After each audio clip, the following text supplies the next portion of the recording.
शेख पूछा गया है कि हमारी खातून बहन है, उनकी जानिब से सवाल है कि मैं एक्सरसाइज करती हूँ तो मुझे सुर्ख रंग के डॉट लगते हैं और ये हैज़ के अयाम के अलावा होते हैं, इनका हुक्म क्या है मुफ्ती साहब?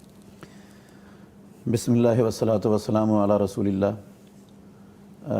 ख़वातीन को जो ब्लीडिंग होती है उसकी 3 किस्में हैं जी। एक हर महीने होती है, जी।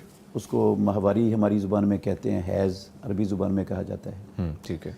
एक बच्चे की वलादत के बाद होती है, उसे निफास कहा जाता है। ये जो दोनों ब्लीडिंगें हैं ना, इन दोनों का एक ही हुक्म है। ठीक है। एक तीसरी किस्म की ब्लीडिंग है जो बाज़ रग के मुतासर होने से होती है, ठीक है। इसको बीमारी कह लेते हैं, या रग फटने से होती है, उसका नाम इस्तिहाज़ा है। ठीक है।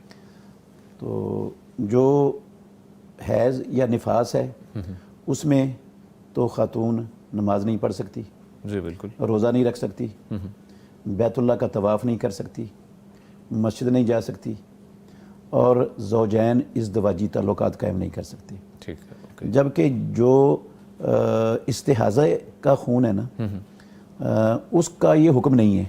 ठीक है। उसमें वो नमाज भी पढ़ेगी, रोज़ा भी रखेगी, ज़ौजैन इज़्दवाजी ताल्लुक़ भी कायम कर सकते हैं, बैतुल्लाह का तवाफ़ भी कर सकती है, लेकिन उसके लिए हर नमाज के लिए वज़ू करना ज़रूरी है। वो एक वज़ू से एक से ज़्यादा नमाजें नहीं पढ़ेगी। ठीक है। तो ये जो हमारी बहन को एक्सरसाइज के बाद डॉट लगते हैं, जी बिल्कुल, ये इस्तिहाज़े की शक्ल और उसकी सूरत है। ठीक है। ठीक है। और इसके लिए उसको हैज़ वाला हुक्म उसके लिए नहीं है, वो पाबंदियाँ नहीं हैं। बिल्कुल जी, बस हर नमाज से पहले वज़ू लाज़मी। बस वज़ू कर ले हर नमाज से पहले। ठीक है। ठीक है जी, बहुत शुक्रिया मुफ्ती साहब।